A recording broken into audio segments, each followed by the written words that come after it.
Hello, welcome to another edition of the Star Trek Retro Review. We're doing Star Trek Deep Space Nine. This is season 2. We're going to look at episodes 22 through 26, the last bit of episodes for season 2. And what a bunch of last episodes, right, Pete? Yeah, there were some good ones in there, some not so good ones as well.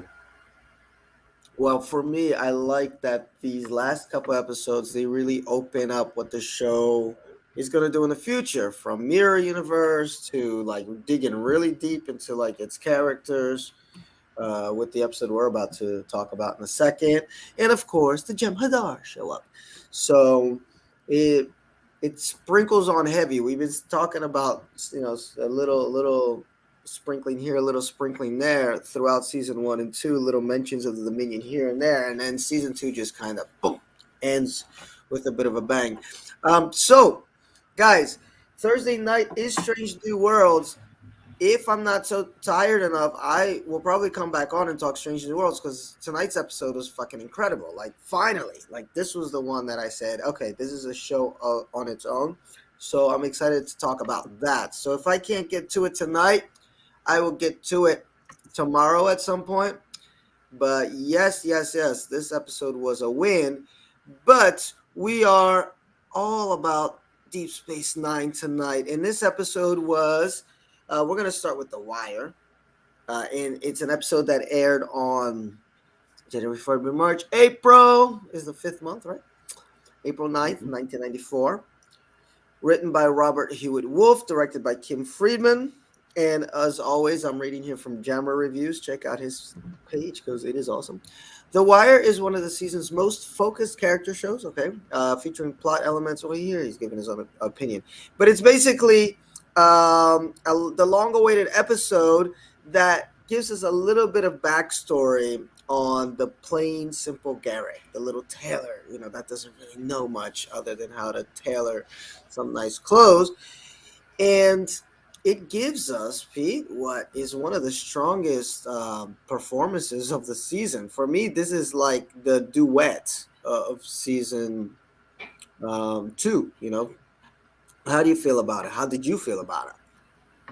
Wasn't crazy about it actually. I found it pretty convoluted, although I was pleasantly surprised because I did like Andrew Robinson in this, and I was surprised to discover that he was Andy Robinson, the same actor who played Scorpio in Dirty Harry. He was, that was like way back in 1971, although I guess this is way back a long time ago. Never would Mhm. have guessed it. But yeah, he's really good in this. But it basically it's one of those things that keeps you guessing to the point where I kind of stopped caring. The basic premise is that Garrick's having these headaches.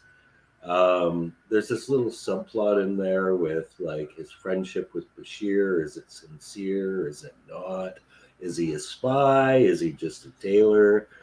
And his headaches turn out to be caused by this device that was put in his head to make him resistant to torture, but he got used to it. So it became kind of like an addictive thing for him, and now it's Yes. killing him.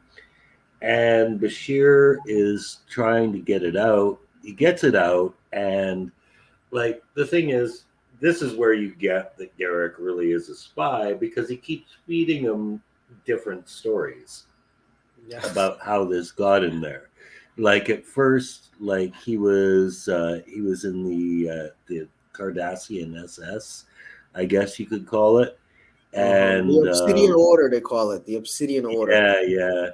He was exiled for refusing to kill Bajoran children, and then like the story changes to the fact that actually he turned in his friend for not killing Bajoran children, but his Yulo. friend beat him to it. Yeah, and what it ultimately boils down to is that his friend is basically just imaginary. He's got this conflict about the fact that okay, like I I refused an order to do this terrible thing, but at the same time, I miss my home and I miss my state. It was a really convoluted episode that I think could have been a lot more simple. Well, I see. I'm of the opposite opinion. I think it is a simple episode, and I described it, or sorry, I compared it to Duet because it's basically like that stuff doesn't matter. Like that isn't the crux of the episode. Oh my God, are we gonna get this out of Garrick in enough time? Is he gonna survive his withdrawal? It's us getting to know this character that's been building up in the series, who slowly is becoming a series favorite, and who is he really?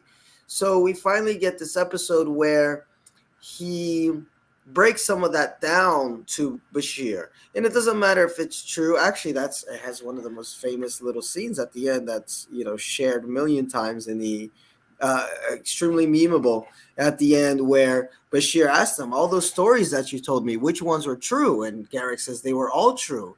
And Bashir Yeah, says, even the lies? And he says, especially the lies. especially the lies. Yeah. Yes. And so for me, that's what makes this episode special. It's not the premise, it's not whether it is true or it is false or whatever it is that he's telling Bashir, or the whole withdrawal. Although the acting and all of that was really awesome, I loved it. Um, but it's us this whole episode feels like the whole premise of the X-Files, where it's like we almost get to the truth, and then at the last minute we're like back to square one. So it was a little bit like that, but in a pleasurable way, because we went on this ride with Garrick and who he could have possibly been. And I think here it says that he was exiled because he killed Cardassian prisoners to kill Bajoran stowaways on a Cardassian ship. But is that true? Is that not? Who knows? But he gives a million stories of who he was before. Although some of it, as we get later in the series, I think is definitely true as far as him being with the Obsidian Order. Actually, there's a episode Pete will get to eventually that really does confirm it, because he runs into one of his old bosses who calls in a favor. He calls in a favor to one of his old bosses. But yeah, it's put two great actors. Bashir, was great in this as the. I guess it would be the straight man, but it's not comedy. It's the straight man to the lunatic, and Andrew just hit a home run for me. That's what compelled me. That's what for me was compelling about this episode is that it's Garrick. Just going. He's.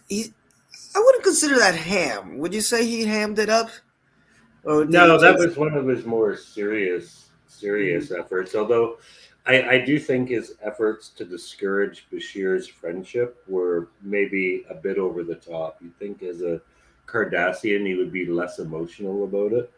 Just like fuck off. I never like he'd probably be crueler, I think. And he was more emotional than he was cruel.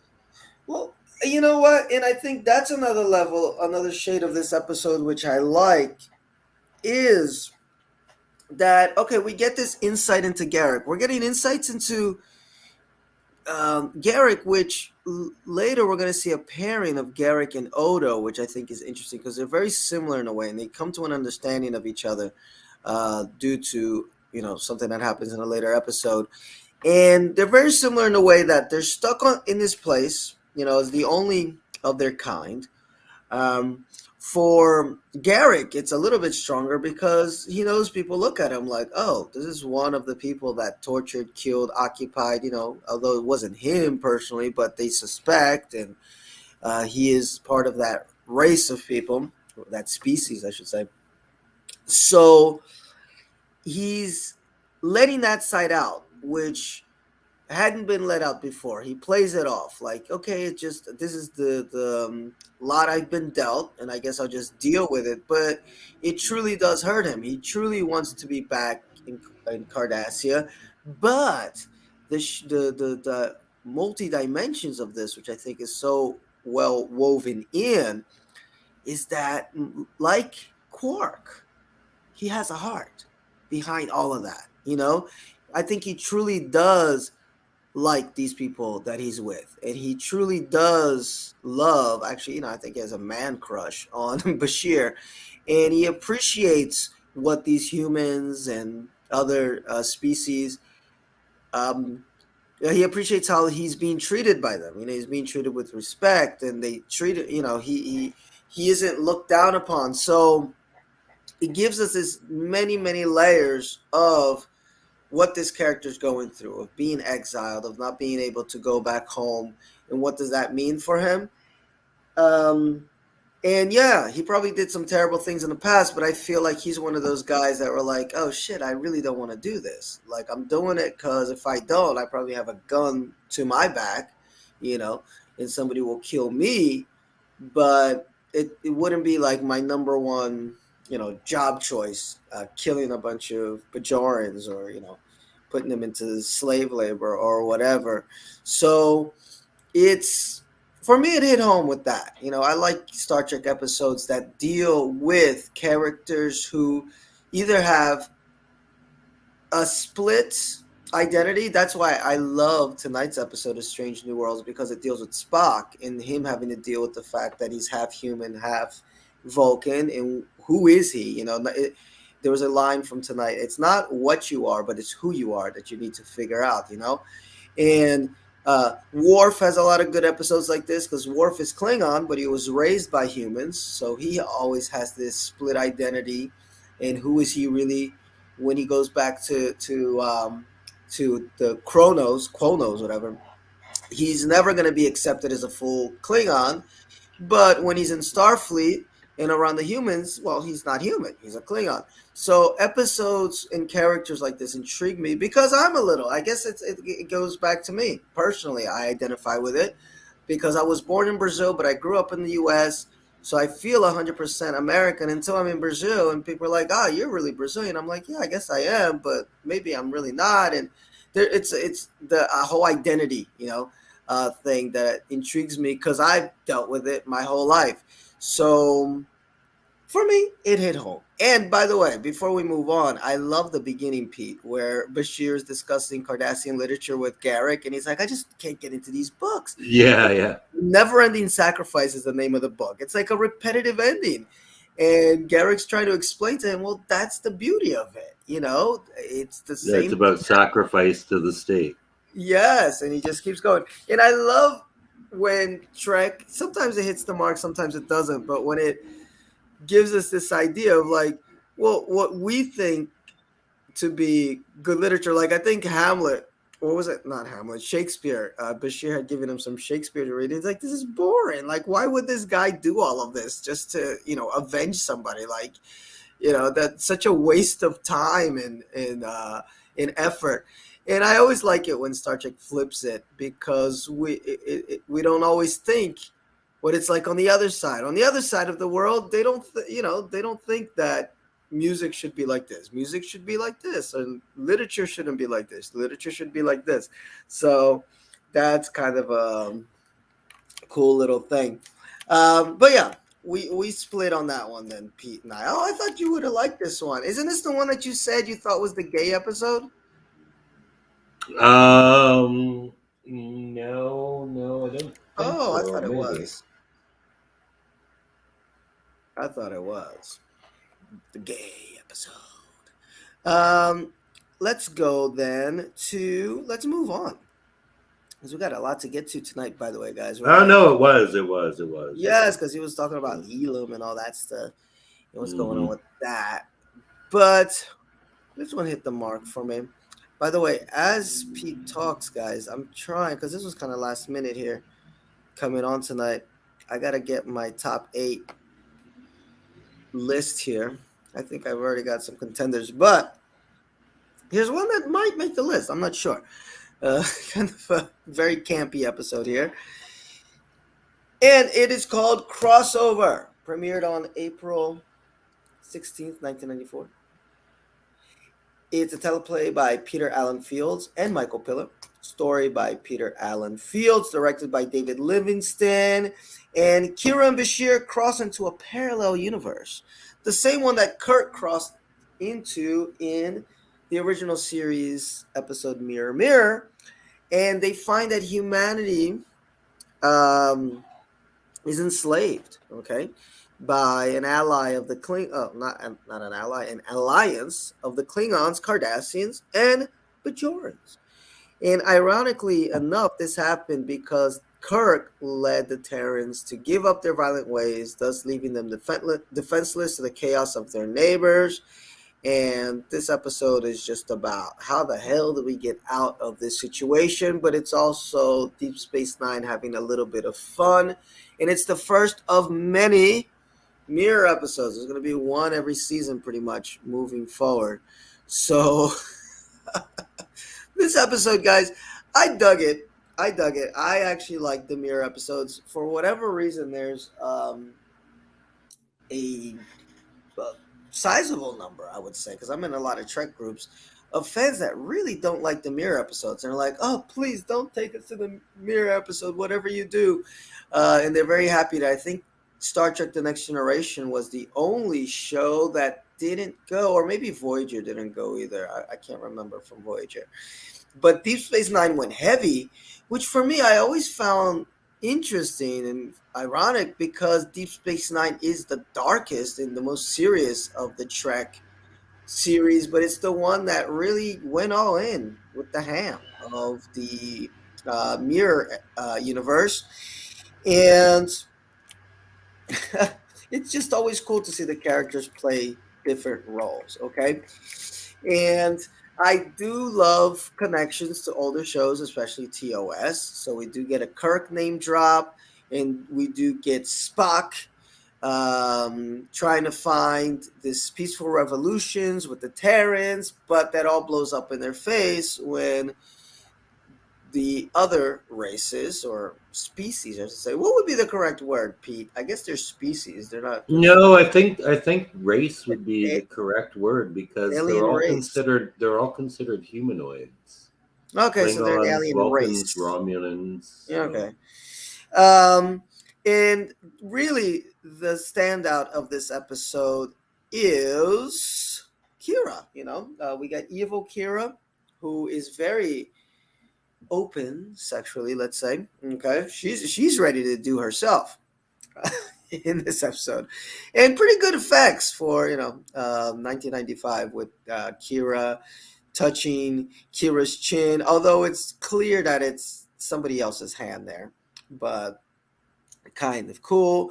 We get Garrick there, who's a bit of a turncoat. He's not a big fan of how Kira is running things because Kira's got a thing for Cisco, okay, or Mirror episode Cisco.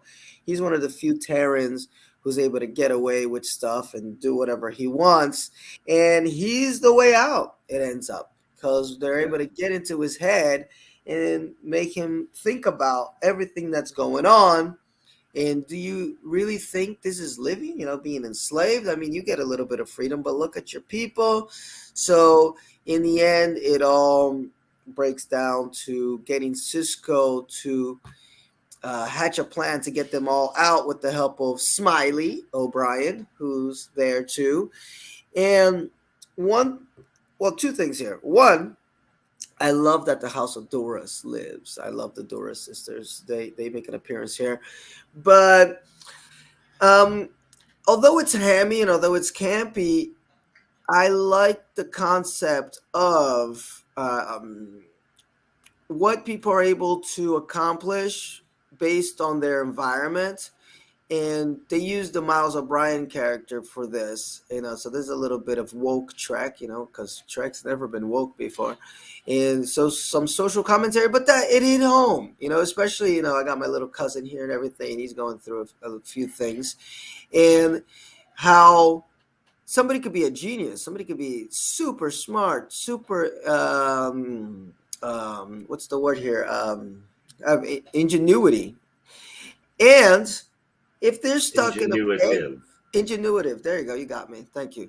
It could be super ingenuitive, and depending on where they grew up or the infrastructure that they have or the schools that they have, they will amount to nothing, or close to nothing, So here's Miles, he's still an engineer, but he's stuck in the bottom of Deep Space Nine, wherever, like the core, or the engine room. The ore mining pit. Yeah, the ore mining facility. And he says that it's like, because he asks, "What's the other Miles like?" And he's like, "Well, he's chief engineer for Deep Space Nine." He's like, "What?" Yeah. You know, and I that just hit home for me, especially well, just given where I grew up and things that have happened in my life, and now even more with some of the things happening in my life now, of how important it is to um, put in that equation a person's environment before you judge where they can go. I hate the people that say, "Oh, if you just work hard, if you just do the right thing and work hard every day, you're gonna make it." And rah, rah, rah, rah, rah, rah. And it's like, man, if it were only that simple, you know, to get some people from one social standing to another. So I dug that. They didn't preach it, but they definitely made a point of it, and I really like that about this episode. So for me, 3.5 stars. It's campy, but it's fun. And it's always cool for me that as serious as DS9 is, it's still a hell of a funny show. Like when they do the comedy, it's really funny. And this is one where they can have a little bit of fun. Yeah, wasn't really a fan of this because as soon as like they land on Deep Space Nine and they see Doppelganger of Kira and Garrick, it's like, oh my god, like they're doing this again.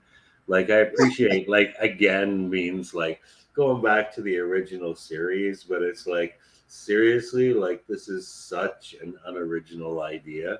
And it's so late in the season, you think like I don't know, we could do something else than something that's been already done before.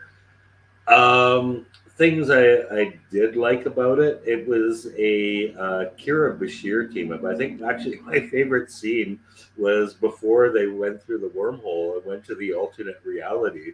And Bashir, as usual, is just getting on her nerves. Yeah, I'm so glad we become friends. I'm going to practice my meditation techniques now. Like just Yeah. driving her nuts. But the thing is, that didn't really get explored because once they go to the mirror universe and wind up on the station, they get separated. They don't actually. You see more of and Kira and alternate Garrick than you do of Kira and Bashir. So Yeah. it wasn't one of those team up of the week episodes. Like it's weird that they were in that situation together, but they got in that situation, then they were separated, and then we just see them coming home. So not much really came of that aspect of it. Um, it was a little different that it wasn't like an original series mirror universe where everybody was opposite. They were just different. Yeah, I like that. Like Yeah. I kind of like the alternate Cisco and Quark character actually. The alternate Quark character was really kind of interesting because it looked like he was kind of willing to help, but then he got caught and executed. Yeah, poor Quark. So yeah, things don't work out for alternate Quark. Odo smacking Bashir around was pretty funny because he said, like, "I'm a doctor." Like, fuck, oh, smack. So Odo being like the absolute worst he could be in these types of circumstances was kind of interesting. But man, just so overly familiar, such like a cheap way to write an episode of the week. Like, we'll send them to an alternate universe where everyone's different. Maybe fun for the actors. They didn't even have all the actors in there though. Like they didn't have an alternate Dax. They didn't have. Yeah, well, I guess they couldn't have an alternate Jake because Well, Cisco's led a very different life. But yes. Oh, she's coming. and there Alternate. wasn't an alternate Bashir either. I know. Well, yeah.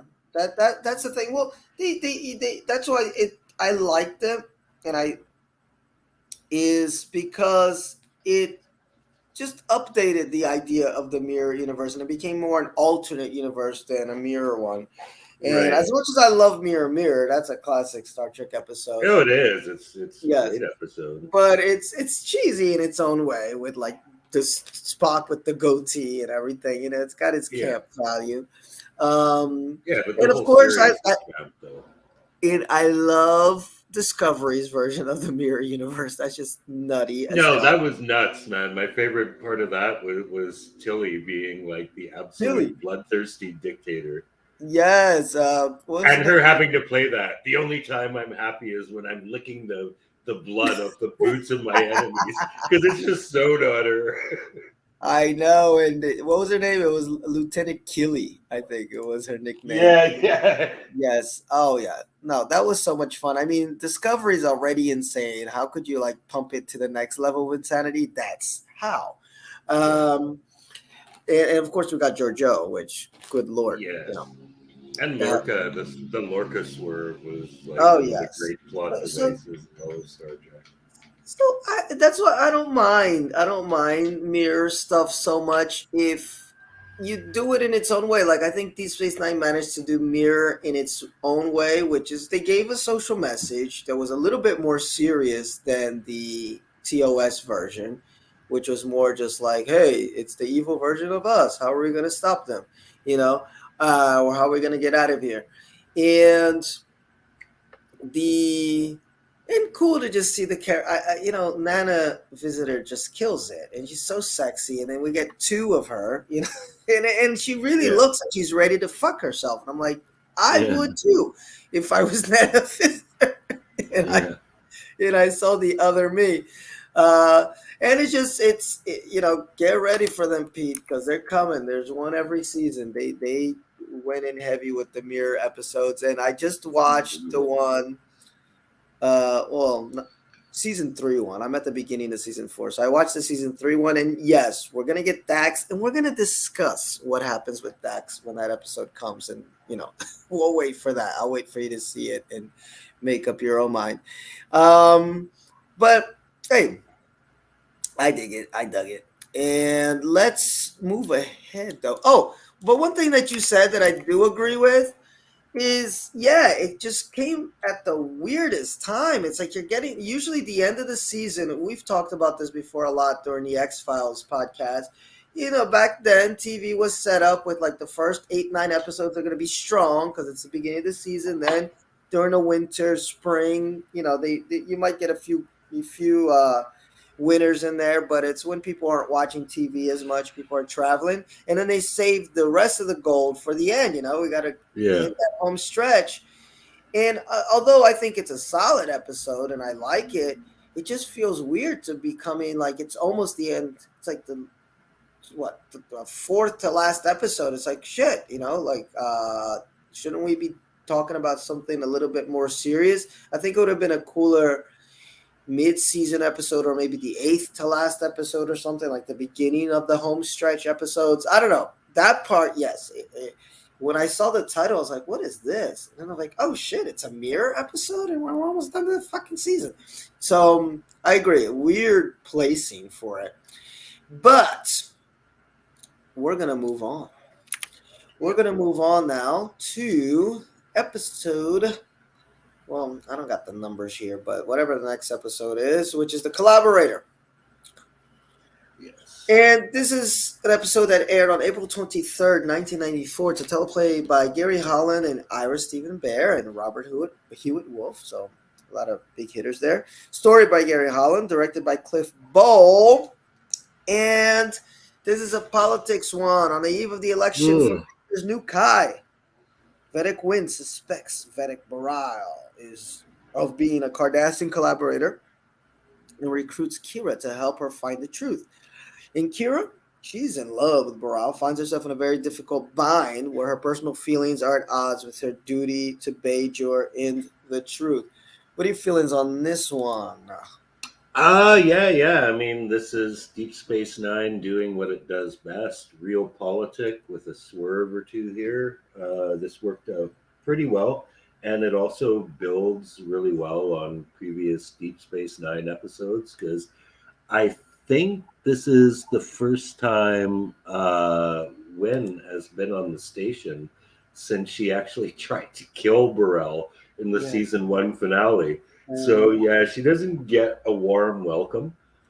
especially from Kira. Kira's pretty hostile, and this is the first time. Like we suspect they got a thing going, but this is the first time it's like, yeah, it's 100% confirmed. Her and Varel are totally doing the nasty.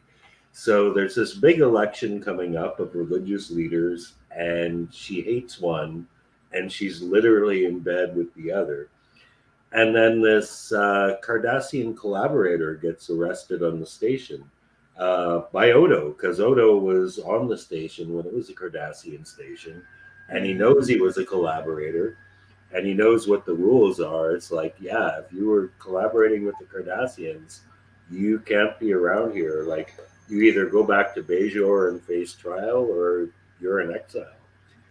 But Wynn manages to get him sanctuary on Bajor, and the reason is that he has some sensitive information which she imparts to Kira, which is actually that the worst crime he was accused of, which is betraying this like group of resistance fighters to the Cardassians. He gave up their location.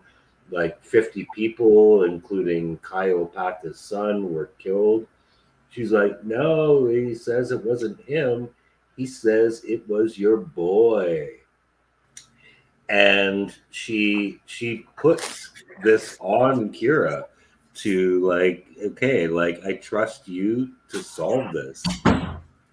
And it was nice how the episode unfolded, because I was like, in a typical like noir realpolitik type story, it would probably turn out to be Varel. It would ruin Kira's happy ending.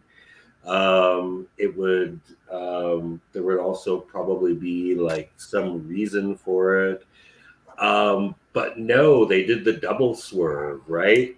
Like I was like, okay, like in any ordinary like realpolitik type situation, it's going to turn out to be Varel, and Yes. it does. And but I'm looking at the time and thinking how neatly that wrapped up, and I was like, no, no, there's got to be more to it than that. It doesn't feel satisfying.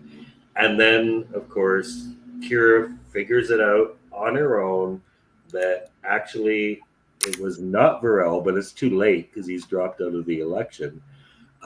He was doing it none other than to protect her saint, her hero, Mother Teresa. Uh, It's herself. Who just yeah, passed away? yeah, it was little Miss Opaka who did it. Sacrificed her own son, but for the reasons that Varel gave that he did it. He's like, look, it was give up 50 Bajorans or they were going to kill 1,000. And she made that choice at the expense of her own son. So it leaves like kind of an ethical question hanging there, like how much do you weigh certain people's lives? But at the end of the day, I just thought it was great writing because it didn't, it moved in the way that it should have, but it wasn't predictable at the same time. I got you. Is that I? Oh, is that her son? Her no, her son was one of the Oh, people who yeah, her son. died. Yeah, the one who died. Okay, now I get what you're saying with her son. Okay. Look at us, Pete. We're on opposite sides of the field tonight because this episode, I liked everything you said, and it has a nice little real politic vibe to it, but I just didn't like this episode. It kind of bored me, and for the same reasons as always, I've said it a million times. I'm not into like these dream sequence stuff. Like it just takes me out of the episode, There and was a lot of that, yeah, oh unnecessary. god, and it's like a pacing killer. Um, but the twist was great. How Vedic? Well, she's not. Oh yeah, she's still Vedic. Vedic Win was able to, what's the word I'm looking for here? Kind of squirm her way into getting Yeah, she was well, like so slither. gonna lose Slither too. is the word I'm looking for. Slither her way into getting Kira to help her with this investigation, and and as soon as she comes Uh, in with and my she does child. get elected Kai at the end. Oh yeah, She she wins the does. election. She's about to lose, and She she gets does. everything she wants, but nothing she said was a lie.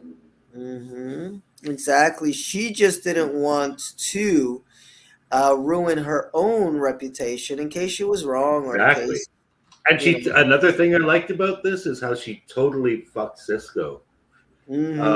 There's a scene where like Cisco tries to mend fences, and she's like, I think it would be real great if you came to Bejor with me and Mhm. talked about, how we're going to be working together in the future. And he sees her game. He's like, I'll do that after the election. But then she wins the election. She tells Carrie, yeah, tell the commander I'm going to have to wait for that visit because she didn't need Uh-huh. him anymore. She wanted his endorsement. And then when Exactly. she wins, she doesn't need it anymore. She doesn't need it anymore. And I love how she can flip on a dime when she lets her bitch side out. And, Yeah. I guess she's talking to Kira. She's like, if you are a wife, Yeah, you'll never speak to me with such disrespect again. yeah, Uh, she basically threatens her life. hmm so, again, like all this stuff is there. What takes me out of this episode, what I said here at the end is, it's important for win. It's important for the win-win, but a little Yeah. slow. And the dream sequences for me are kind of unnecessary. I don't even remember what were the dream sequences even about. Was it They were about was it when Baral that was having them? yeah, Barao was having dreams where he was crowned Kai, but he like every time he won, he got killed. Like he didn't literally Oh, get killed, but he'd get like a snake or he'd get mhm. stabbed or something. So it was kind of actually like they didn't do a lot for me, but they did do a lot to kind of fuck with your head and think, okay, this guy's got something on his conscience, right? Yes. So maybe these claims are legitimate, but he hmm did have something on his conscience. Yeah. And for me, also, the ending was just kind of one of those neat endings where Kira is really mad, but then as soon as she finds out he didn't do it, it was Opaka.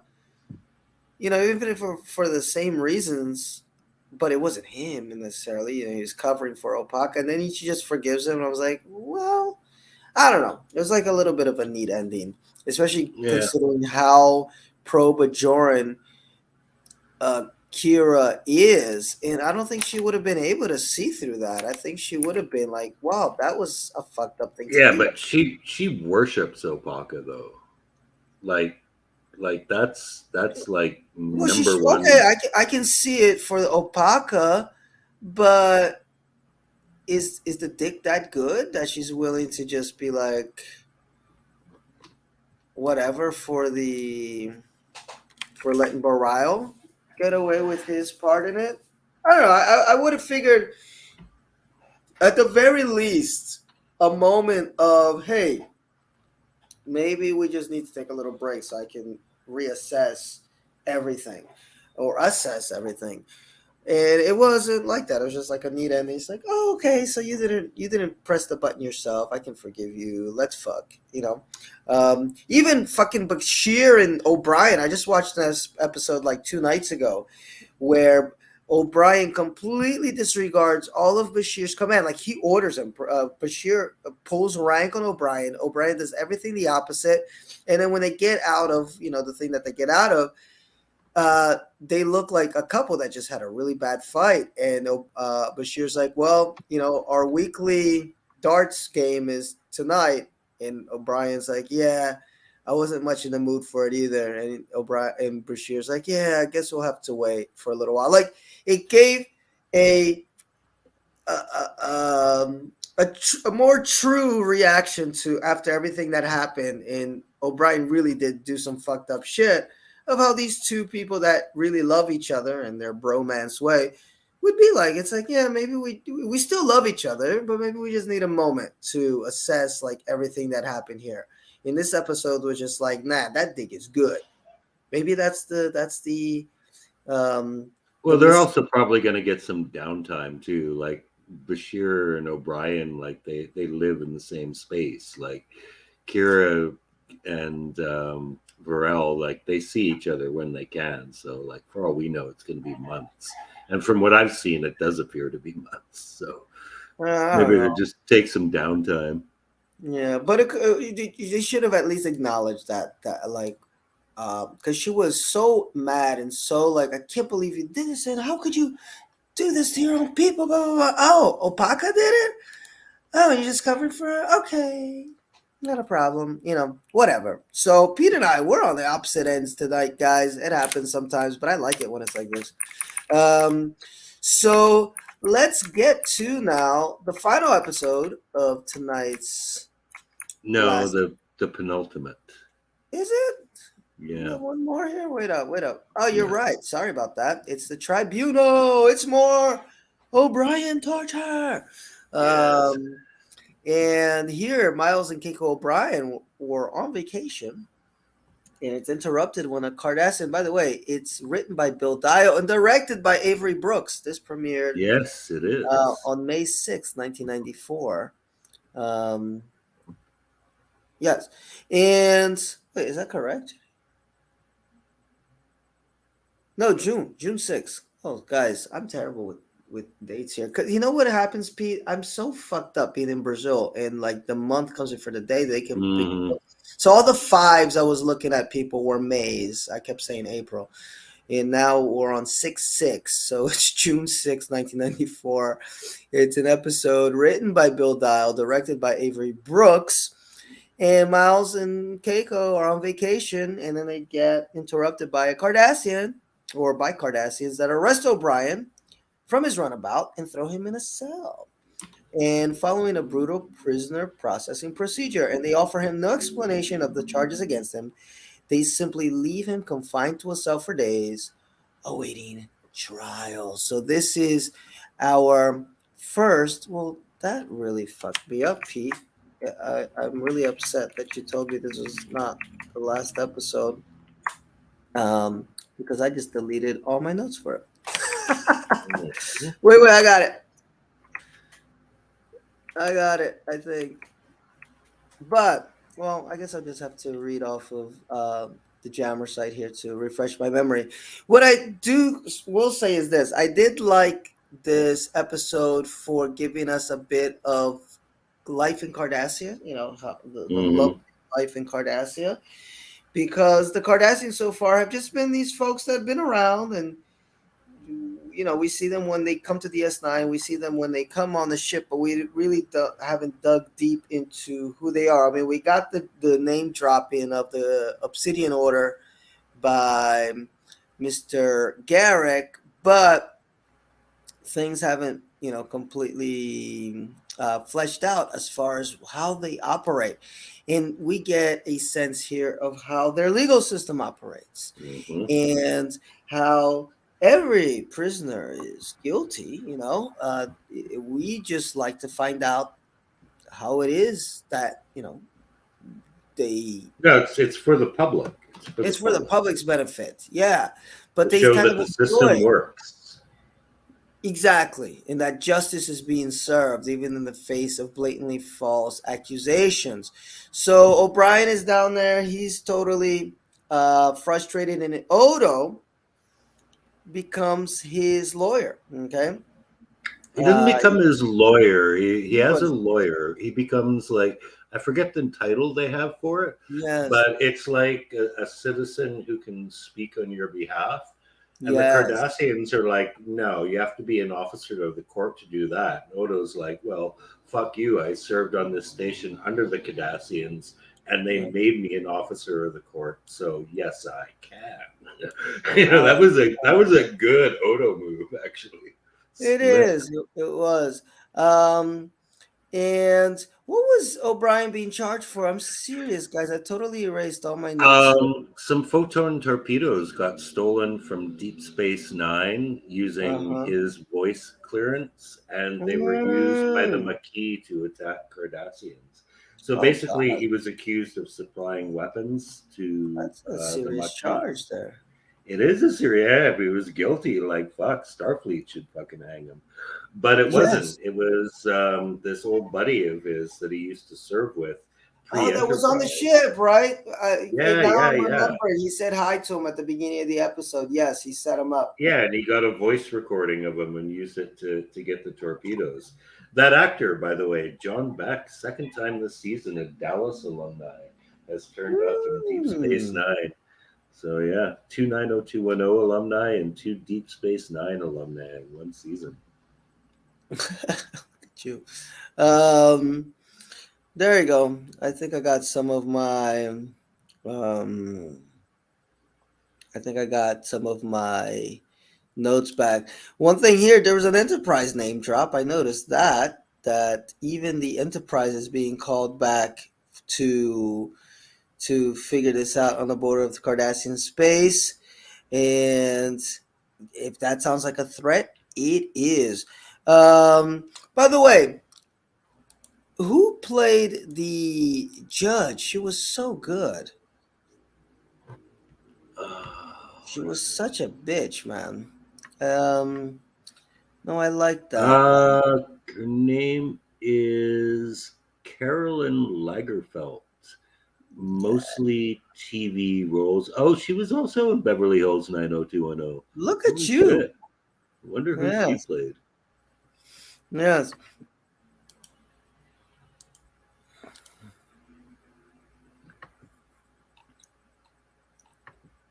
What is her role in Beverly Hills 90210? Oh, Sheila Show. Shit, she played David's mom.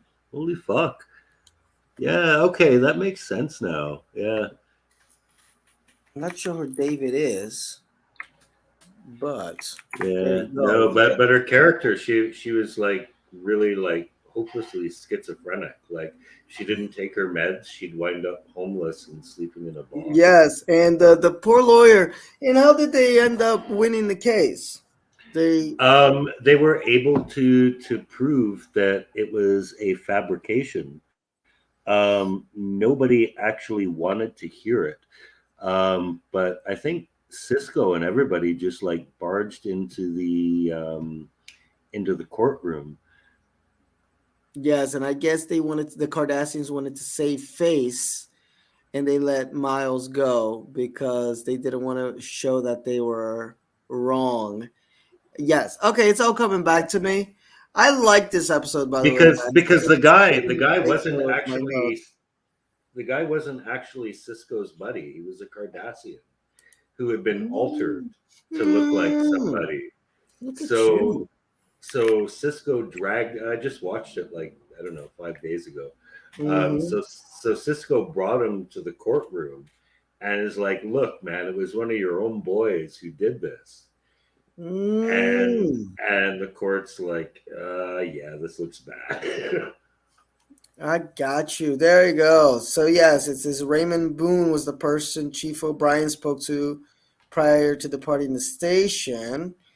And then there's a shadowy figure that tells Dr. Bashir that Boone is not a Maquis agent and that Maquis had nothing to do with the warheads. And they find out that he experienced a personality change 8 years ago. And then when Bashir examines him, he finds that the man is not the real Boone, but a Cardassian surgically altered to look like him. And then they theorize he was sent to fabricate evidence that Starfleet is aiding the Maquis in order to, start conflict, obviously. So with little time left, before the end of the ceremonial trial, Cisco arrives in the courtroom with Boone. The judge sees the game is up and releases O'Brien. So the judge was probably in on it. Everybody was in on it. I Yeah, got you. Yeah, he didn't even have to say much. He just showed up and showed the dude, and they're like, "Oh, yeah, I guess we know what is up." Okay, and you had mentioned something really funny on your Facebook page about Odo's bedside manner. yeah, yeah. When they find out that O'Brien's been arrested, like Keiko kind of freaks out, and Cisco's trying to be diplomatic, and she's like, "Well, you're sitting here talking like my husband's being violated," and Cisco's like, "Oh, we don't know that's true." And Odo's like, "I work with the Cardassians; it's totally true." This is so terrible. Yeah, Uh, but that's so in keeping with Odo's character because he says it just earnestly. It's like, yeah, you should be yeah. It's worried. like it's a matter of procedure. Of course, they're torturing him. Oh God, poor Miles, man. Um, but guys, believe it or not, I had to read from the wiki page at the end there. But believe it or not, I actually did like this episode quite a bit. I just got my notes all mixed up here, and I'm already like in season 4, so if I don't have decent notes, I forget everything. Yeah. So pretty No, cool. yeah, the thing about this one for me is that the Cardassian court system, it actually mirrors real life court systems like here on Earth. Like I lived in China for 5 years, and I Yes. had this one class where I tried to teach my university students like the American legal justice system just to compare the difference. Yeah. And I mean, one thing is it wasn't as transparent at that time. It's more transparent now. The Chinese system, that is, but you know, like the burden of proof is definitely on the defendant. And one thing they told me I thought was really funny was like, in China, it's very important you get a confession. And I was like, okay, well, what if you don't get a confession? And like they giggled. Like, the Oh. police always get a confession. Oh boy. So that was pretty funny. But at the same time, I'm also reading this book now called Stasi Land, and it's a nonfiction book. It's about East Germany, but particularly how they had the most efficient secret police. Like the secret police ran the country, the government didn't. I Yeah. mean, they were tied together, but the secret police, the Stasi, they had so Yeah. much power. They had the ability to provide surveillance for 1 out of every 6 citizens. Wow. Like not even the Soviet Union had that capacity, and they were meticulous because they're Germans. Like they fucking kept records on everything. They Yeah. kept records of how people smelled, and the court system they describe here. I was just reading this chapter today about this woman. She was accused of sedition because she wrote some letters of protest about how some other protesters were being treated, and she was arrested, spent 3 months in solitary confinement, and then given a trial date. So she tried to run to the west side. She got caught, and then when she was held in prison for that, they tortured her to find out who helped her. Nobody helped her, but she realized she wasn't going to get out unless she gave them names. So she just made shit up, and they found out it was bullshit. So she wound up being charged with her original crime, trying to escape, and lying to the state. And she said, yeah, her trial was like your lawyers, they were exactly like O'Brien's lawyers. Your lawyers are paid by the state, and the state's job is to find you guilty. It's all about, like, when I read that today, that was exactly like what happened to O'Brien. It's such a kangaroo court. You have Yeah, it's kangaroo. I no, was thinking of that kangaroo yeah, court. Like, you have no chance of winning because the only reason they have a trial is just to show the glory of the state. yes. So And some based on people, reality. yeah, no, and some people describe it a little bit like Orwellian 1984. And that was, definitely a book written against a lot of those things that you just described. That really did happen, and Hmm. when the state gets too powerful. And Cardassia is depicted as a fascist um, empire, so Yeah, it makes and a sense. militarized one as well. Like Yes, very the military. military controls everything. Hmm. So it's a par for the course there for other stuff to happen, but it's just a cool episode to show the inner workings of how that happens, and sometimes I start to think like how did certain races become like that, and then I start to look at the Cardassians and their design. It's like they're kind of lizard people. So I wonder. No, it's kind of weird. I just have weird thoughts. Maybe it's the weed I'm smoking, but the weird thought that I had was maybe if you grew up as a lizard person, you'd be a little bit suspicious of what's going on. And there's a throwaway line from an episode where I think it's Garrick that says that um, Cardassians don't have good hearing.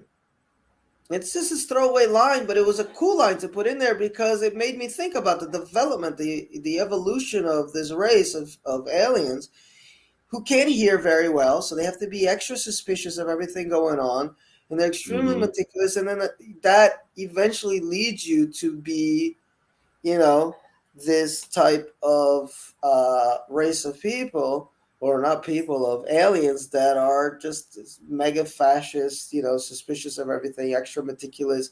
Everything needs to be written down, so that kind of explains why they've got records on everything. Hmm.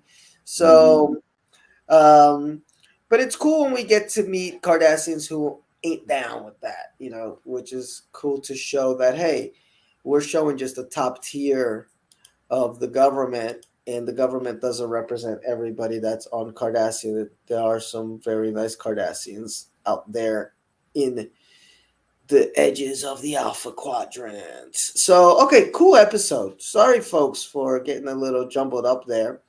But I definitely did like this episode.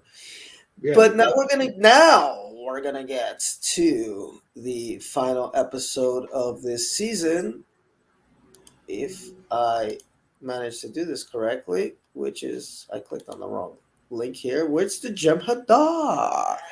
They Hmm. make their glorious appearance on July 13th, 13th, 1994.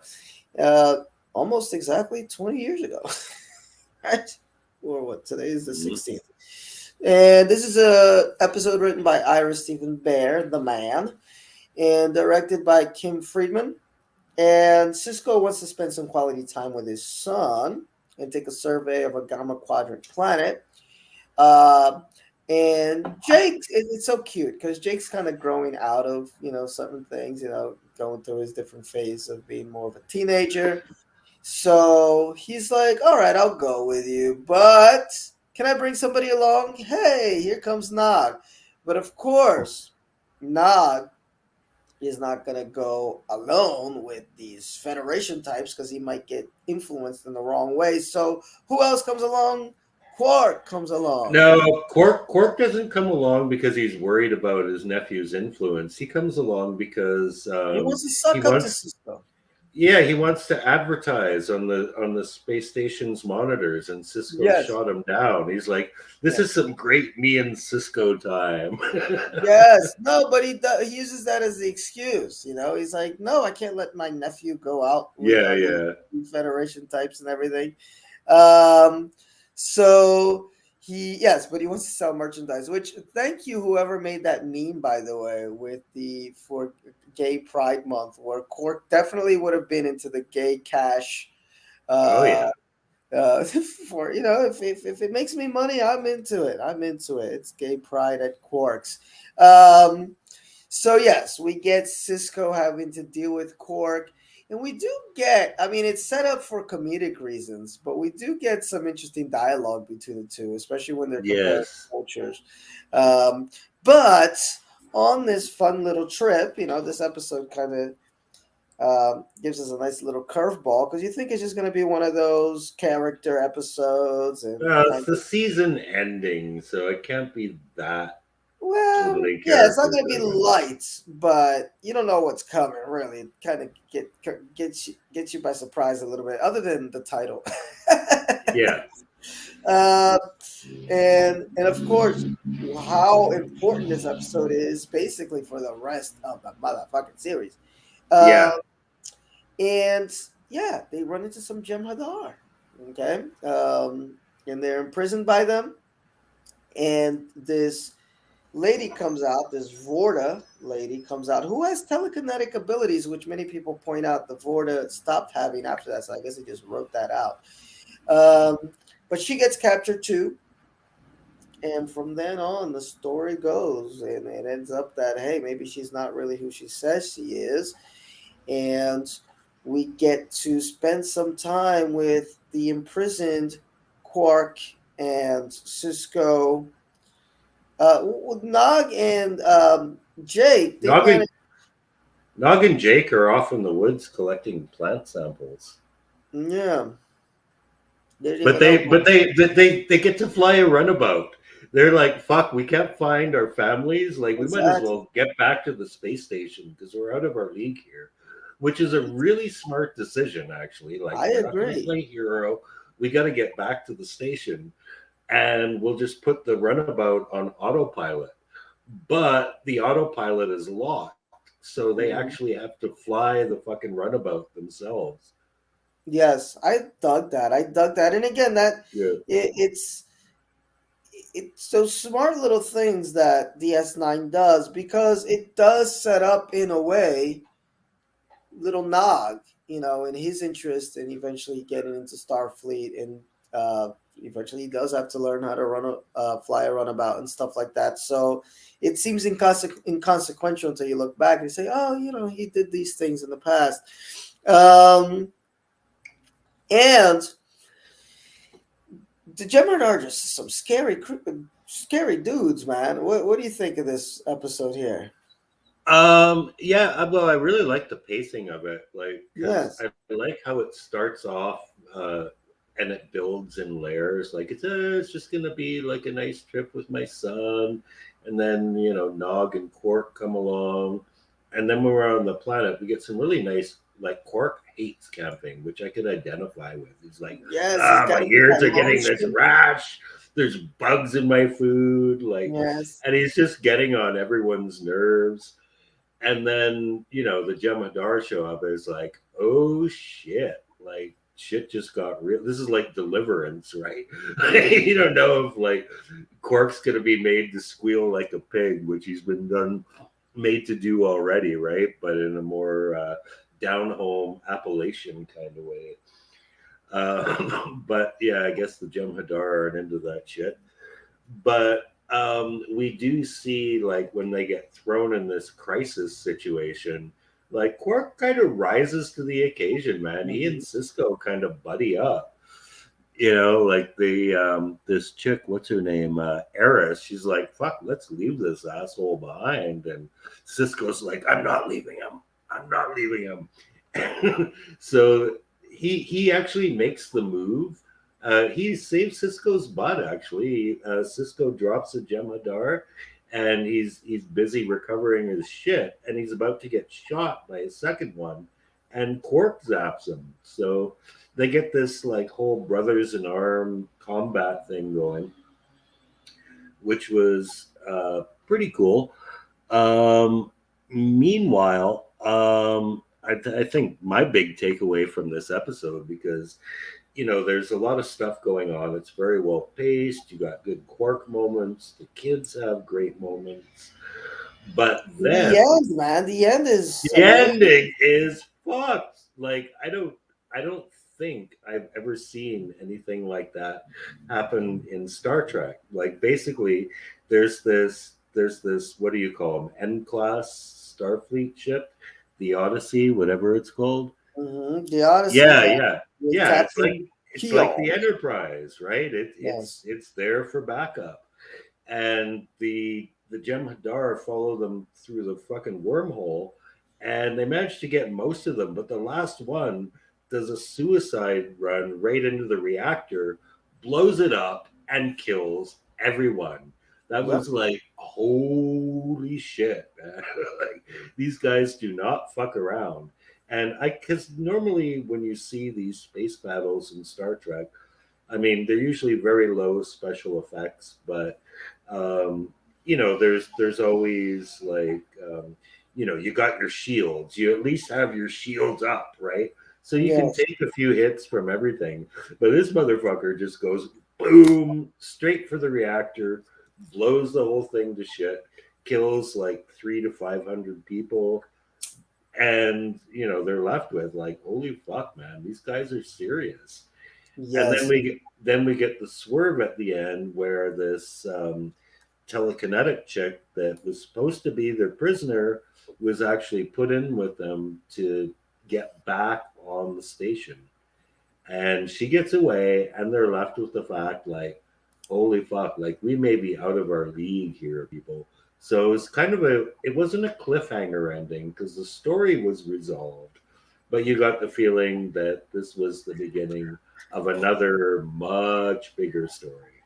Oh, for sure. The girl is Eris, and she's Vorta. We'll definitely get to meet more Vorta coming up. And dude, before I get into like this ending and all the stuff that implies, I do like the whole Cork and Cisco thing before the shit got serious is how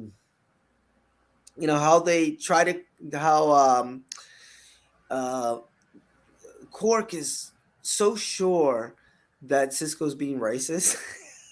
Yeah, That's I love that, but he talks him down, and it's a cool little talk down that Cork yeah, he gives. brings up slavery. Yes, I know. He's like, He your like, people were way worse than any Ferengis have ever been. We've yes, you never guys had treated our own concentration people like camps. that. Speaking of the SS, you had Yeah. concentration camps and slavery, And and Cisco bristled a bit at that too. Like, I think that was intentional. Like, oh, what for the sure. fuck? And then he kind of looked down. Is like, yeah, well, we did. And I like that Cork, he breaks him down, and he's like, you know what it is that the Ferengi reminds you of the worst part of the humans' past. So you don't want to deal with Yes. us. But actually, we're way better than you because we didn't do this and we didn't do that. Yeah. This, that, and the third. But we do get Cisco getting gets his first kill of a Jem'Haddar there. Yeah, he kicks a Uh, lot of ass from this episode on, actually. Like, and it's mhm, not just with phasers. Like, I mean, you can tell it's like stunt doubles and shit, but mhm. like Kirk in the original series. But like, when it comes to hand shit, like Klingon, Jem'Haddar, fucking bring it, motherfuckers. He's ready to go. He's ready to go. But yeah, this is it, guys. This is for me when on my first watch of Star Trek Deep Space Nine was when I was like, okay, this is where this show starts from season 3 on, and it just gets better and better season on season, and they managed to give us like the ultimate threat, kind of like with the Borg and Mm. Best of Both Worlds, except that resolved, and then it's back to reset button. Yeah, And now the this, Borgs are like they're like a great employer. Like, become a Borg, lifetime healthcare. oh, I know, I know, it's so weird. Ugh, yes, the kinder, friendlier Borg. Oh man, I can't wait to see what the end of Star Trek Picard is going to be like with all of this happening out in space. But the yeah, and a lot of people. I mean, it's funny you mentioned that, but there's so many people that say, "Hey, the Borg got ruined because they stuck around too long and they just didn't." How do you beat the unbeatable threat after you beat the unbeatable threat? It's like, where do you go from there? There isn't much that you can do uh, with threat after you beat them. In this Yeah, episode, it well not this episode, but the series played it differently. They made them, one, their firepower was superior. They didn't give a shit. They were ready to kamikaze their way. They even showed up on the S9, so they have these very long range transporters. They yeah, put like a security field or whatever the hell they call it around the dude, and he just walked through it and said, "Look, we got yeah, your people prisoner, yeah. We're and more advanced than you. we're way more advanced and we're way more ruthless, and we don't like your intrusion into the Delta Quadrant. Stay out of our backyard, um, or you will see more of us." Hmm. Basically, uh, and it just all set up. It's all the table has been set. But I like how it doesn't have a resolution, and even in the next episode, season 3, episode 1, we definitely don't have a resolution. But that threat is looming, It and doesn't. It's not just looming. It's building. It's building. Like it's every building. episode, every time the Federation tries to like make things better, like we're going to be peaceful, it just makes things worse. Exactly. So, and there's layers to it because then we find out, hey, the Jem'Hadar are just the foot soldiers. We still got the founders that we haven't met yet. Oh yeah, Uh, it's a bunch of alien races. That's the cool thing. It's not like an alien race. It's like a union of alien races. Yeah, it's the Dominion, but the hierarchy of the Dominion is basically the founders are the top, and then you got the Vorta, who we'll meet later.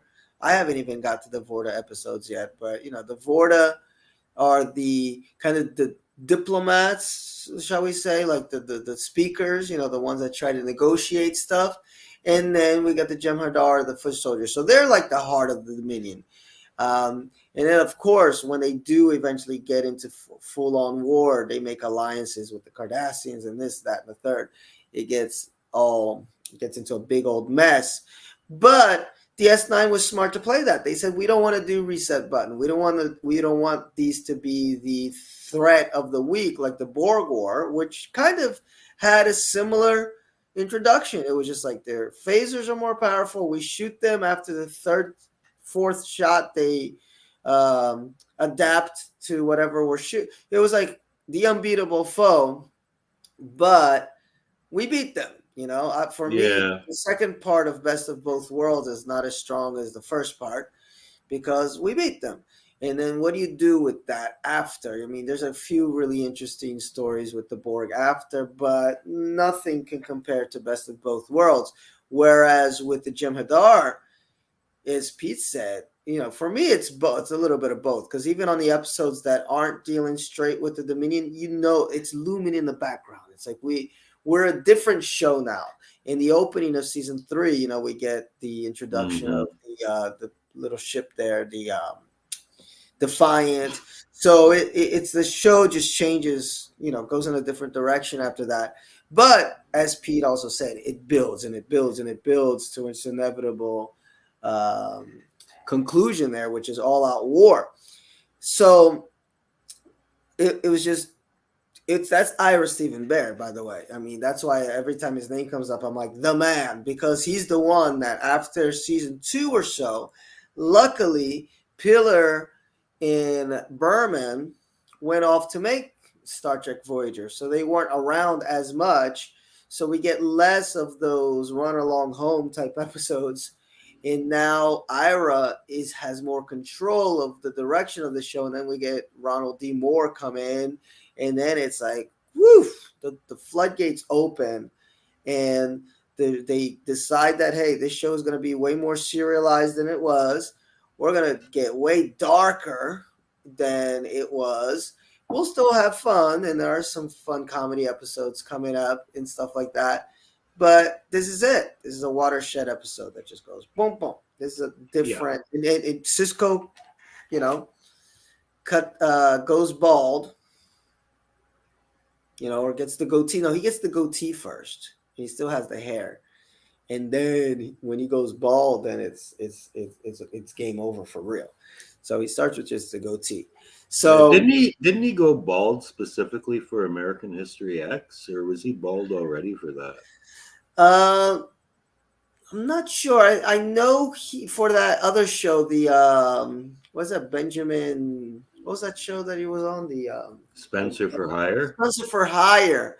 He was bald and had the goatee, and the producers said, "Hey, grow some hair, get rid of the goatee because we don't want people to mix franchises because that was the most famous show ever on TV. I'd never even heard of it, but watching Deep Space Nine, but whatever. They told him specifically to do that, so I think that was his look before. That was his natural look: goatee, bald head. And then they told him for Deep Space Nine to grow some hair, get rid of the goatee. But then when he went back to Spencer for Hire mode, good lord! But it starts with the goatee because there's an episode coming up. It's very early in the third season, and Jake even says, "Oh, look, that's a change." He's like, "Yeah, I decided to grow it back." And then when he goes all in and he goes bald, then you just don't want to fuck with this dude. Like he will chase you across the fucking galaxy and get you And know. yell at you while he's doing it. Oh, did you see my Cisco supercut? The yelling at you supercut. No, I didn't actually, but I was thinking like just how he can't have a conversation about something he's passionate about without screaming. Like, I like jazz. Why, jazz is wonderful. Miles Davis is my hero. Like Yes. he's that kind of person who, like, when he's passionate, even if it's in a positive You way. do not understand. Okay, and it's very Yeah, enunciated. And he yeah, enunciates. That's the yeah. thing. He will He scream at you. enunciates. What do He you will. mean you don't like Klingon opera? Yes, he will enunciate your ass into submission. Oh, he's so great. And it's so weird with Avery Brooke, like, because in the beginning it's such a weird performance, man, but then it just grows on you. And like I said, and I think our first episode is like, I can't imagine, like, I wouldn't want these lines said any other way, especially the more Yeah, intense they get, because it's just a perfect delivery. But it's so, and I think that's where, as the show evolved, he grew into the character because he's an intense dude. Even in real life, he's an intense motherfucker. yeah. Uh, He like basically said, "Fuck you to acting. I'm gonna go play jazz." yes, and he's great. I was watching the a clip from the. I'll send you this clip. Maybe you've already seen it, where Shatner did this documentary called "The Captains," and he interviews all the different captains from all the different shows. And his conversation with Avery is just whacked out. It's like, what is he talking about? And he asked him, what do you think happens when you die? And he plays this jazz piece on the piano, and you're like, what? I'll send that to you. It's like a 2-minute clip, and it's amazing. It's incredible, but it's just like, this guy is out there. He's out there, and the show, I think, needed to be out there to fit him.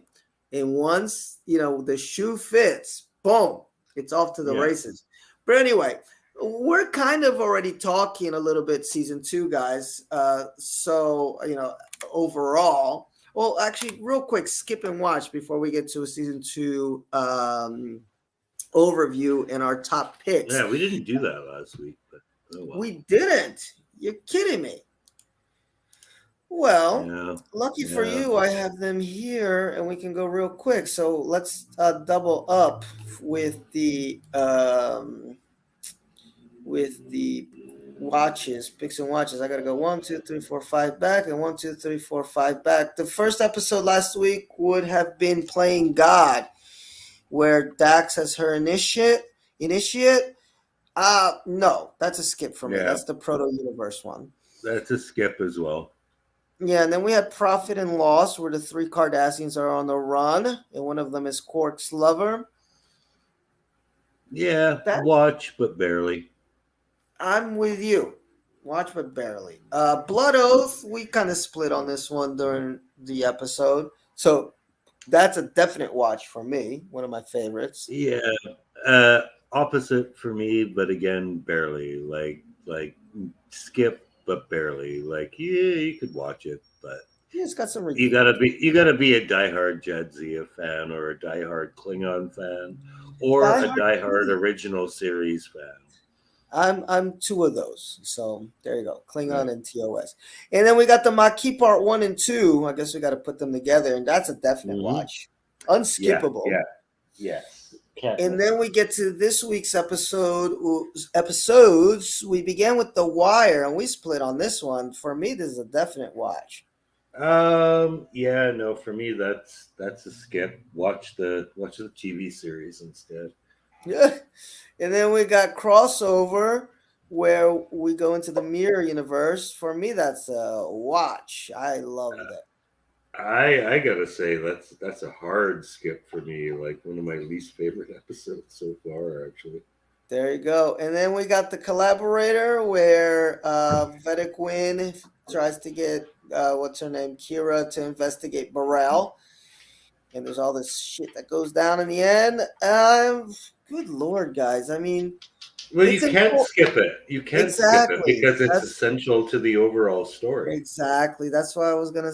That's why I started with Good Lord, because it's like you gotta watch it to understand what's going on. But it's not my favorite episode, so I'll say watch, because you need it to know what the hell's going on in the future. Especially how did Vedic Win go and become Kai Win in season 3? Well, here it is. It's this episode. And then Yeah. Tribunal, O'Brien, Yeah. torture porn. Yeah, definite watch. Not so much for the torture porn, but just how like the Cardassian court system really mirrors Exactly. real life court systems that happen in our world. So don't be too judgmental, people. This shit happens. I agree. So I'm with you. That's the real reason to watch it is get some insight into the Cardassian system and put a mirror up to yourself. And then we got Tribunal. Oh, sorry. And then we got the Jem'Haddar, the episode we just talked about now, and that's a Mhm. definite watch. It's Oh unskippable. yeah. Oh yeah. And For it's a sure. good one. It's not how I Hmm. felt about the Kai Wynn episode. Yeah, this Right. one is one of the best Star Trek Deep Space Nine episodes of the season. So season two, um, well, Pete, I remember telling you a couple times when we were off the air that I was having a hard time getting through season two, which surprised me because I thought that I liked it from watching it, from when I watched it way back when. But for me, started strong with the whole homecoming, those three parters in Yeah. the circle and all that stuff, and then it got into a lot of episode of the week type stuff, and I Yeah. was like, oh, seriously? I thought it was gonna pick up a little bit more as far as the main storylines, the politics, the Jem'Haddar stuff. I thought would be even a little bit earlier, but yeah, it took me a while. Like I didn't get through it very quickly because for me it just dragged in the middle. But when it did hit on those topics, mainly we got the Bajoran politics and then what's going on in the Alpha, well, the Delta Quadrant, with the Dominion stuff, did a good job. Hmm. It felt a little bit more epic and expansive. Like the universe grew a little bit more. Speaking of proto universes, the universe of Deep Space Nine definitely grew more than season one, where season one still felt a lot like, hey, we're trying to figure this out. Let's get a It few. was the station Bajor and Cardassia, basically. Mm-hmm. This one, yes, focuses more on that, which is the good stuff. I mean, that's what I don't need, the rejected TNG scripts on DS9, which I thought season one Right. had a little bit more of. I want the DS9 figuring itself out, and DS9 for me is the characters of, the main cast, obviously their interactions, but more important than the station is what's going on around the station, which Yeah. it's right to the end, of the episode Jem'Haddar, where Cisco is like, when the fight comes, we are the first. This is it. The fight comes here first, so Yeah. it expands. Like the station is important, but it's important because it's where everything comes to, but not Yeah. necessarily It's the station important and itself. it's also vulnerable too. Yes. So that's what I liked about season two when it hit the mark is those type of episodes. But it was tougher for me to come up with a top eight this time around than last time around. And what about you? How do you feel season two? I thought it hit the ground running pretty solid. I mean, it was Mm-hmm. amazing three parts that they had there, but as you said, it bogged down a bit in episode of the week type stuff. But what I did really like about it is that they seemed, I mean, it was X Files type pacing, right? They seemed to have an idea of where they were going at the end. So, like, even a lot of these episodes of the week, it's like, oh, we'll just name drop the Dominion, right? Mm-hmm. And like it's subtle, and you wouldn't pick up on it necessarily on a first time watch. Yes. But if you've seen it before, it's like, oh, like that Leonardo DiCaprio meme with him Yeah. pointing at the TV. It's like, oh, they said Dominion. So Yes. like they were thinking about it, and even all these like little filler episodes were working up to it.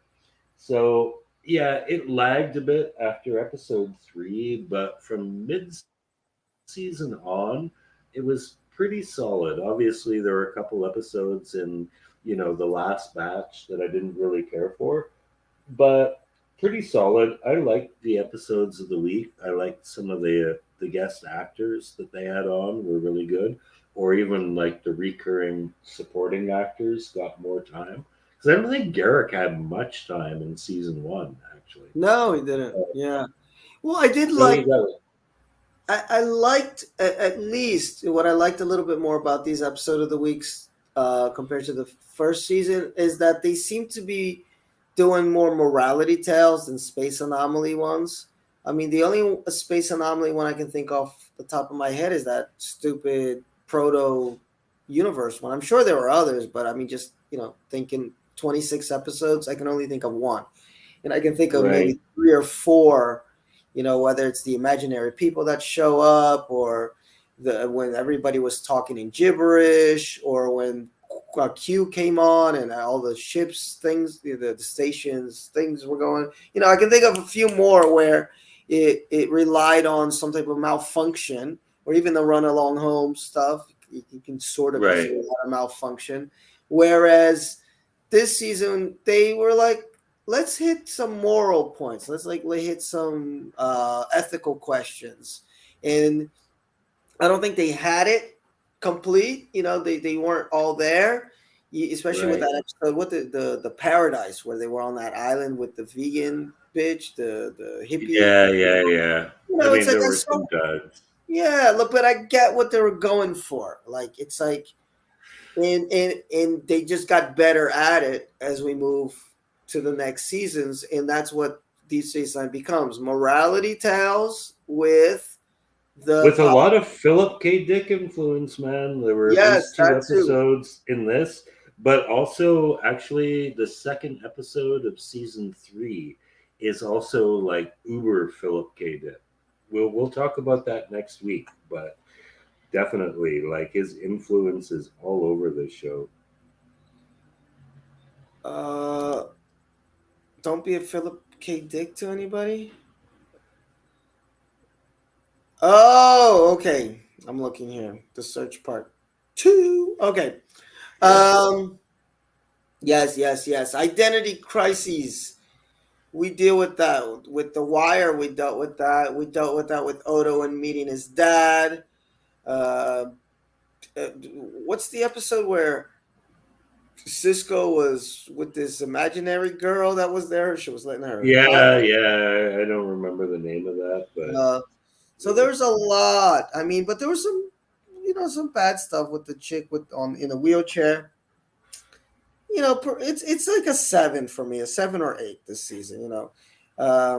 If I were to watch it again, I would probably go back and get our skip and watch list and only watch the ones that we picked. yeah. Um, it's not necessary to really run through this whole season. Now let's do our top 8. All We're right. sticking to a top 8. I don't know if this is the order where I want this to be in. Let me take this one. You start, because I still got to fix my order here.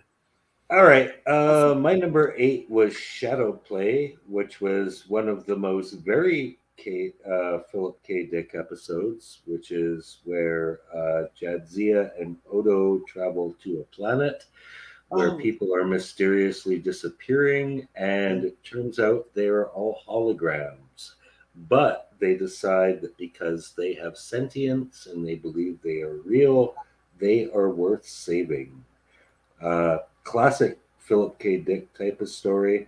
Also had the little girl from 90210 in there. I forget the name of the character she played, but she was Luke Perry's little sister. So she was She was super good. She cute. was good. She was a good kid actor.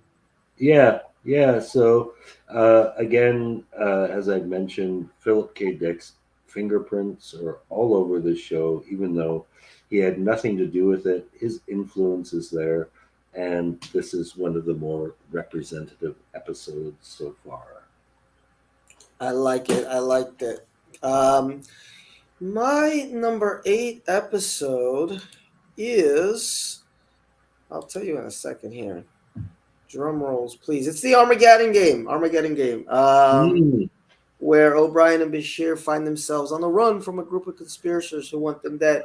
The premise was a little convoluted, and Pete and I talked about how convoluted it was when we reviewed it. But you get the start of the bromance of the future of the century here with O'Brien and Bashir, and each of them being able to see how the other's mind operates and trusting each other. And it's just an important episode for that for me. And the two, and I, I get to like Bashir a little bit more. Eventually, I really get to like Hmm. him a lot. But it's a slow process with Bashir, and this is one of the episodes where he shines a little bit. So I'm into that one. I'm into it. All right. My seven is one we discussed tonight, which is Tribunal. Think actually like largely because I lived in China and because I'm reading this book on East Germany now and just seeing like the way the courts operate in Cardassians, like that's not science fiction, man. That's fact, man. It has happened. It continues to happen. You know, I don't know what the court system is like in North Korea. Nobody will tell us, but it's probably not. It probably actually makes Cardassia look good. At least in this case, when they bring John Beck into the courtroom and say, "We got you, motherfuckers," they're like, "Okay, we give up." You did that in North Korea, they'd probably just shoot you and tell you Yeah. had a hunting No, you wouldn't license. get in the front door. By the way, Yeah, you were mentioning Philip K. Dick, and I shared this meme on my page here. Convincing your girlfriend she's crazy or paranoid yeah. is called gaslighting, and it's a dick move.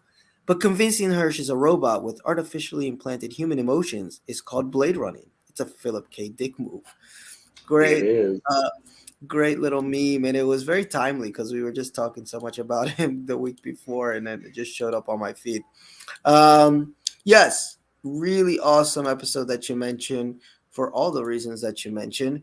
My next episode here is again drum rolls because I tell you not a lot of these episodes stuck to my mind, guys. I said Necessary Evil, which is the one where this is a good one, yeah, where Odo has to reopen an unsolved mystery after somebody tries to bring up That was a war. good one. That was a good one. Yes. Yeah, And he rekindles memories from when he was when Tarek Noor, DS9, was yeah. under Cardassian control. Um, and such a cool, it's just a backstory episode. You get the backstory of when Odo meets Kira. You get to see the difference of what the station was like with Hmm. the Cardassians there. You get to see how Quark was different and how lighter he is with the Federation there, and you get a sense of why he would rather the station stay under Federation control, despite how badly he talks about them. And it's got a great twist that I didn't see coming. No It spoiler. does. This was very. This was kind of like 40s film noir almost, with Oh yes, because Odo it seemed like playing it was like black and white. the Yeah, Odo's like the 1940s Humphrey Bogart type detective, and Mm-hmm. Kira is like the femme fatale. And Yes. at the end, like I didn't have an end to that sentence. You know how it ends, so yeah, don't wait for me to finish. But yeah, it's very much like like the Maltese Falcon or the Big Oh, Sleep or that's a great something. movie. Yes. Hmm. Yeah, and even the way they filmed it felt like that because it wasn't black and white, It was but darker. It was it was darker. darker. It was like they used a darker lens. It was like kind of grayish, so it Yeah. felt like it was black and white, and it just and kudos to these fucking set designers, man. How they made those same sets just seem like it was a whole nother world. So Yeah. Pete and I talked a little bit about how they didn't have that much of a budget, and it was the '90s still. I mean, no show probably if you compare it to other '90s shows, DS9 probably looked it was like top tier, looking one of the best, but it was tough to do, and it just looks. I honestly, I think the X Files looks a lot better budget wise, Yeah, but the X especially Files is set in the real world. It's easier. I mean, I agree with right. you. X Files definitely looks much. I mean, that's probably the best looking show from the '90s, Yeah, especially season 3 onward. But it's real world. It's easier to make it look like that than sci-fi out in space. That's tough to do, right. and it looks really damn good. Although I'm thinking about it, Pete. I'm thinking about it because I've never done it before. Watching Babylon 5 for the first time, so I'll probably compare it at some point Yeah, yeah, when I I get. remember that when it first aired. It was crap then. It'll still be crap now. Yeah, I've never seen it. People say it starts out a little slow and then it gets a little bit better. But anyway, and there's a whole controversy of which came first. Did somebody steal an idea from somebody? Um, when it comes to Deep Space Nine and Babylon 5. But anyway, moving on. I think it's on you, right? Episode Yeah, 6. yeah. My number six, another Philip K. Dick episode, which is Whispers. Oh, there you go. O'Brien is a replicant, but he doesn't know it. So he Mhm. thinks everyone is against him, gets all paranoid, and finds out he became O'Brien too much. So yeah, that is exactly like your meme, man. He's a replicant. They call him a replicant. They use the word. He is Oh, a replicant. cool, cool. Cool. And yeah, he has all of O'Brien's thoughts, emotions, and memories. Doesn't know why everyone's against him, but turns out he was a replicant sent to infiltrate the station. Exactly. No, cool episode. It didn't work for me, but I appreciate everything that it did, and your review of it was really good. And I'm going with 6 here. Rules of Acquisition Ferengi episode. Mm-hmm. Um, and this is social commentary, laid on heavy, but done in just the right way, as far as smart writing, good acting, etc., etc. And we find out that Quark's business partner, because the Nagus gets him to go out to the Mm-hmm. Delta Quadrant to do some dealings over there with this so-called Dominion. Um, but the business partner is a woman. She's a female. Mm-hmm. Uh, and it's lighthearted, but at the same time, it isn't. It talks about some serious issues that the Ferengi And had it with. has long-term relevance too. Yes, definitely. So I dig it. I dig this Ferengi episode. I'm a champion of the Ferengi episodes. I know some folks don't like them, but I'm a champion of most of them. And of course, because he's just incredible, great character. Mm-hmm. I think we're on 5. All right, my five is Armageddon game. Basically for the same reasons you said. It was a good. It was good dialogue, just like Bashir and O'Brien on this planet. Um, Also, like some of the absurdity of it, like oh my god, you got this like deadly chemical weapon, and you take your time disposing of it. But this is actually how they came to be in this situation in the first place. But yeah, just great episode to be character driven, dialogue driven. I dug it. Me too. So yes, put a couple good actors in a room and let them work. And again, Bashir being actually the straight man, for lack of a better word, but they're not doing comedy here. But he's the guy that they play off. So we get more of O'Brien, and similar with an episode, with Garrick, we get more of Garrick, and Bashir is just kind of the one that they can play off.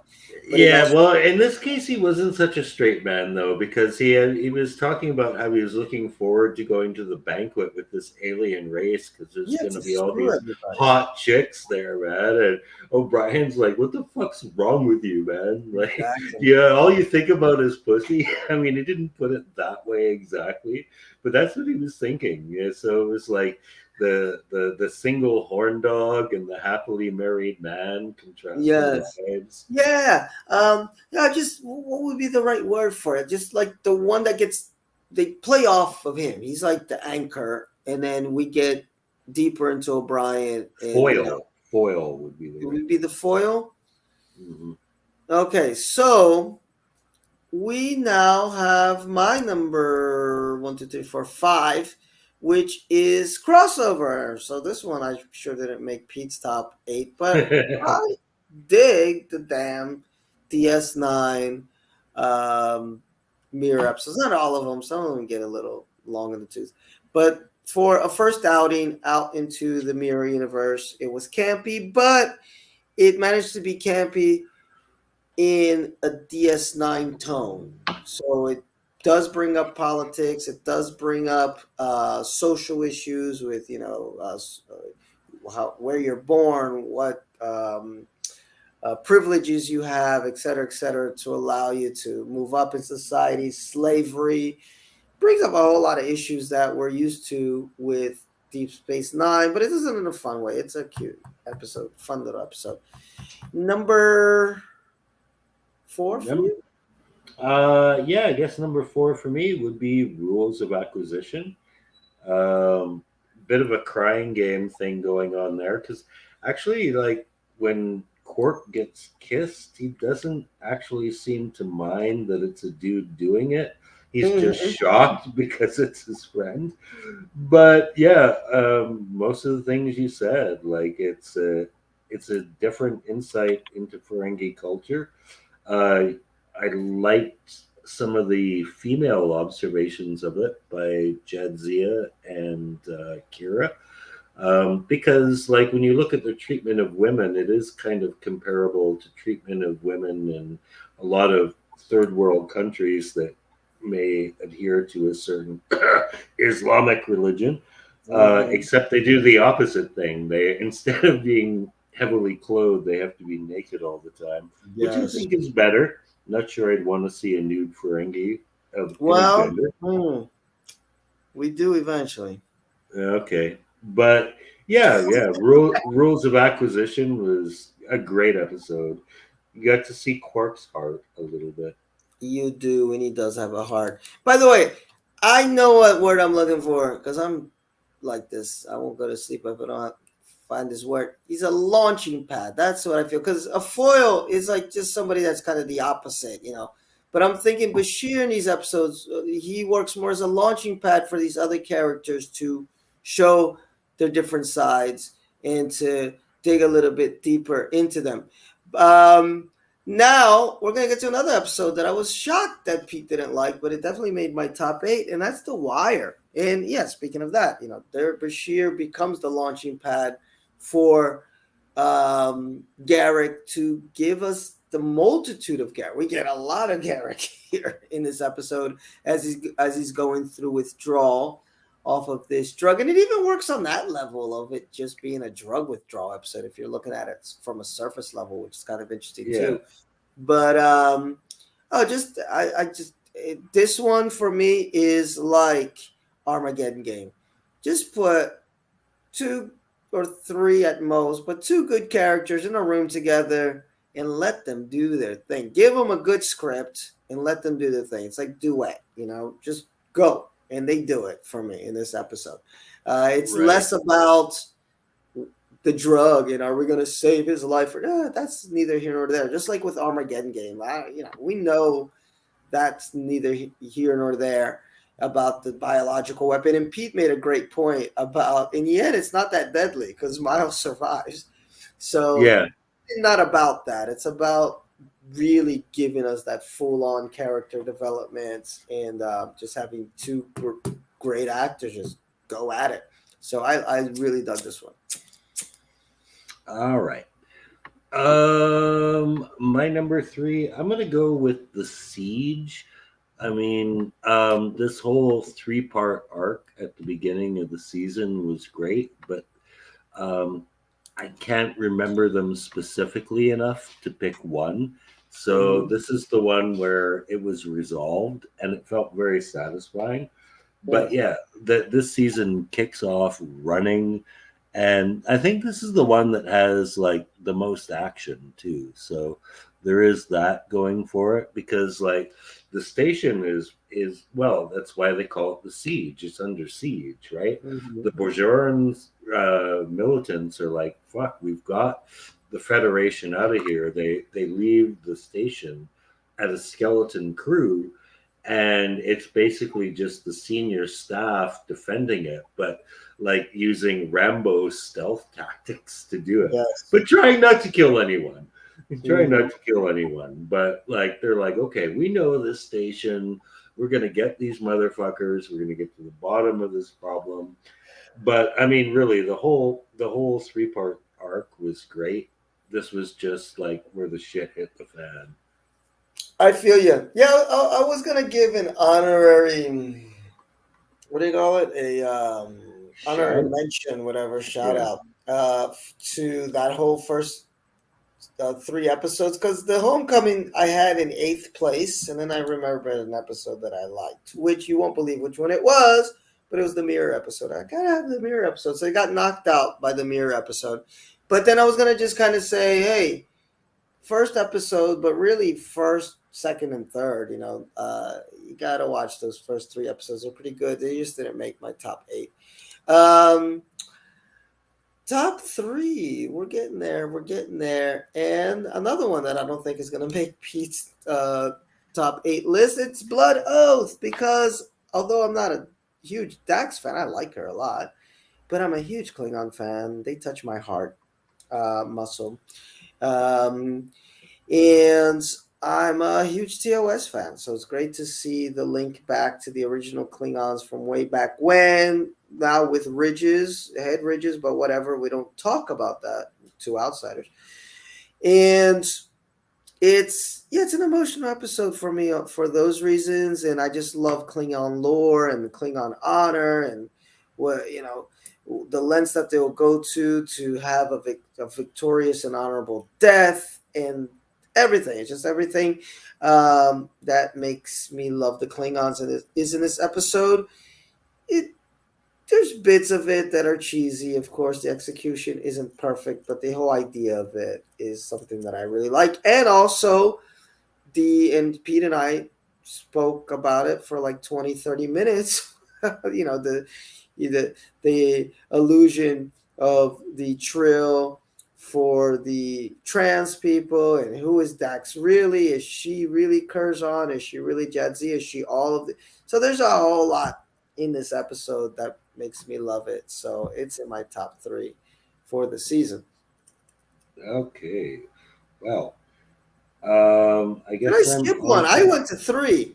I skipped my number four. no. I'll give you my number four later, guys, because Right. now it's Pete's number three. My No, mistake. go ahead. Go with number four. Let's roll Or with did it. I not? No, I did. Guys, it's late. I've been working since 7 a.m. I did do my number four, which is The It's a Wire. fucking holiday, man. How do you work all day? Oh, I finished because at we noon. didn't get a holiday, because we were supposed Uh, to get a holiday until a week and a half ago. Our boss said, "Oh, remember, we actually had this holiday compensated back in March. no, So you will be working Thursday and Friday." I was like, "Oh, great. Wonderful." And I had no, to sub for a teacher. So I didn't just work, I worked extra.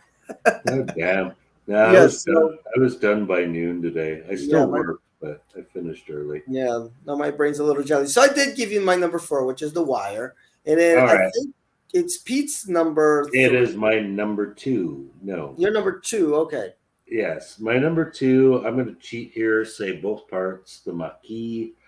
It is an essential episode. Basically, cowboys and Indians in space, but with more complex elements. Kept you guessing. We just talked about it last week, so I'm not going to talk about it too much now. But yeah, the Maquis is pretty essential viewing, I think, because not only they turn up later, but they turn up like immediately in Tribunal. So they're going to be around for a while. Pretty consistent presence. Oh Gotta yeah. watch that shit. Good episodes. Oh yes, and we're gonna get one of the best Cisco moments because of these damn marquees, where it's the most Cisco doesn't give a shit moments that you will get in the future because of these guys. Um, And look at this. Isn't it so lovely, Pete and I's little bromance? Because although we disagreed on so many episodes, I think we're going to have the same top two, because I picked the Maquis as my top two, part one and two, for all the same Right? reasons. And it's just essential viewing. It's the real introduction of the Maquis. And like I said, wait till Cisco finds out somebody from the station is really a Maquis operative. Actually, two people that are close to him, and he gives zero fucks. And it's one of the most badass Cisco moments ever. In the future, maybe I think it's season 5 or so, 4 or 5, where you're gonna be like, oh shit. So yes. this is lightweight compared to that, but it's essential viewing and it has some great moments. Um, so yes, number two is the Maquis, and I'm cheating like Pete. Parts 1 and 2, you got to watch both. And Yeah. then what's your number Oh, one? well, we give it a lot of love today, and if it's not in our top eight, I mean, gosh, like what kind of fans are we? No, it's got to be Jem'Haddar, Yeah, baby. for sure. The You get gem. a fucking M class Starfleet ship getting blown up. You got Quark being like 4 dimensional almost. You got Cisco being a badass. It's so well paced. I mean, everything we said. I mean, And it it's the just shit. opens up the show. It's it. Exactly, man. It's like this is it, y'all. It's we're We're not. on. It's on. Yeah, we're not going to resolve this next episode. We resolved it right now, and the resolution is that you're all fucked, basically. Yeah. You know? Uh, and oh, and speaking of Quark, not only is he 4 dimensional, he saves the day a little bit because he Yeah, he tells does. Cisco that hey, Yeah, he he figures figures out that out that the chick is a mole because is a mole her because of when collar he takes doesn't her do lock. anything. Yes, so there's a whole lot going on in this episode that just makes it the best of the season. So guys, this is a long one tonight, Hmm. End of but season ones always are.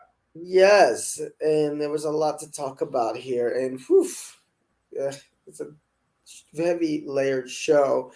Um, so what does that mean? That means that I'm way too tired to do my Strange New Worlds little 20. I usually do them in like 15, 20 minutes, so I'll try to do it tomorrow morning. Look out for that. And next week we'll probably be on later in the week again because we're going to do one more Brazil Expat Journal on Monday before maybe we take a little break. So look for us either Wednesday or Thursday night. Probably Thursday's a better day. Who knows? We'll see. And thanks everybody for watching, for liking, for subscribing. We always get 1 or 2 new subscribers per week, which is kind of cool. It's a slow climb up to whatever number. I don't give a shit. I love people that listen, whether it's 5 people or 20 people or 200, whatever. It's cool that you guys hang out with us. And we will see ya next time. Keep trekking. Right. Live long and prosper. Cheers.